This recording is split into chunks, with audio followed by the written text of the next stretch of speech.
1978 इंदौर मध्य प्रदेश, जब एक औरत अपने हक के लिए कोर्ट पहुंची और वो एक नेशनल डिबेट बन गया। हम बात कर रहे हैं शाहबानो बेगम की, जिनकी शादी कम उम्र में ही सन 1932 में इंदौर के एक मशहूर वकील मोहम्मद अहमद खान से हुई। दोनों के 5 बच्चे भी थे, लेकिन शादी के मात्र 14 साल बाद खान ने दूसरी शादी कर ली। कुछ वक्त बाद खान ने शाहबानो का खर्च उठाना भी बंद कर दिया। आखिरकार 62 साल की शाहबानो ने जब अपने खर्च के लिए खान से 200 रुपए की डिमांड रखी तो उन्हें बदले में इरवोकेबल तलाक मिला। थक हार कर शाहबानो ने 1978 में कोर्ट का सहारा लिया और एक केस फाइल किया under section 125 of the code of criminal procedure. Khan ने यह कहकर डिनाई कर दिया कि तलाक के बाद शाहबानो उसकी जिम्मेदारी नहीं और इस्लाम के मुताबिक वो सिर्फ इद्दत पीरियड तक यानी तलाक के 90 दिन बाद तक ही 5400 रुपए शाहबानो को देने के लिए मजबूर है। इसके बाद खान ने यह कहकर कि सेक्शन 125 मुस्लिम पर लागू नहीं होता, सुप्रीम कोर्ट में एक अपील दायर की, जहां सुप्रीम कोर्ट ने इस केस को 5 जज कॉन्स्टिट्यूशनल बेंच के पास भेज दिया और फिर आया एक हिस्टोरिक जजमेंट 23 अप्रैल 1985 को, जहां सुप्रीम कोर्ट ने इस अपील को खारिज कर दिया, ये कहते हुए कि सेक्शन 125 के तहत ये लॉ सब पर लागू होता है, चाहे वो किसी भी धर्म का हो। सुप्रीम कोर्ट ने कुरान का जिक्र करते हुए कहा कि इस्लाम भी कहता है कि एक मर्द को अपनी तलाकशुदा बीवी का ख्याल रखना चाहिए अगर वो फाइनेंशियली इंडिपेंडेंट नहीं हो सकती।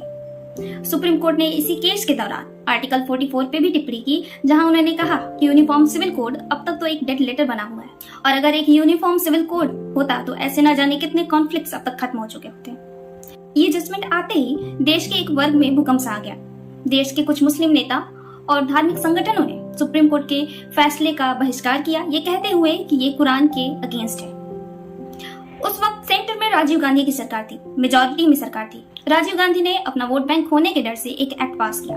एक्ट था द मुस्लिम वुमेन एक्ट, एक एक्ट जो protection of rights on diverse पे था।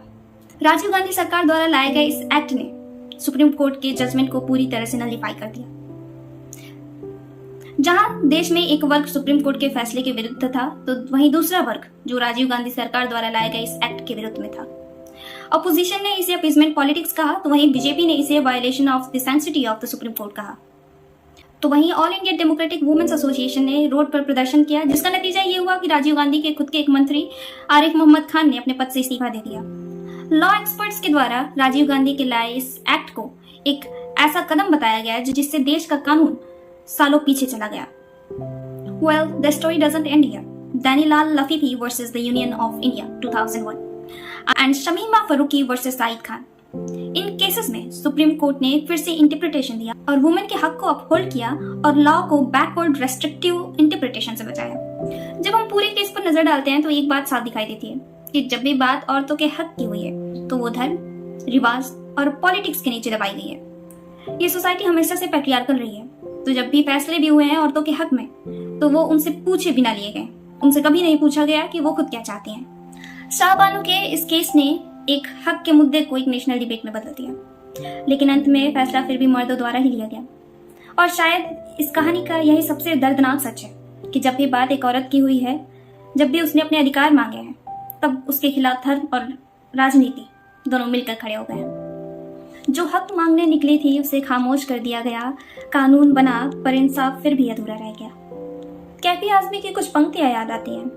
तोड़कर रस्म का बुत बंदे कदामत से निकल, ज़ोफ़े इशरत से निकल, वह में नजाकत से निकल, बन के तूफान छलकना है, उबलना है तुझे, उठ मेरी जान मेरे साथ चलना है तुझे।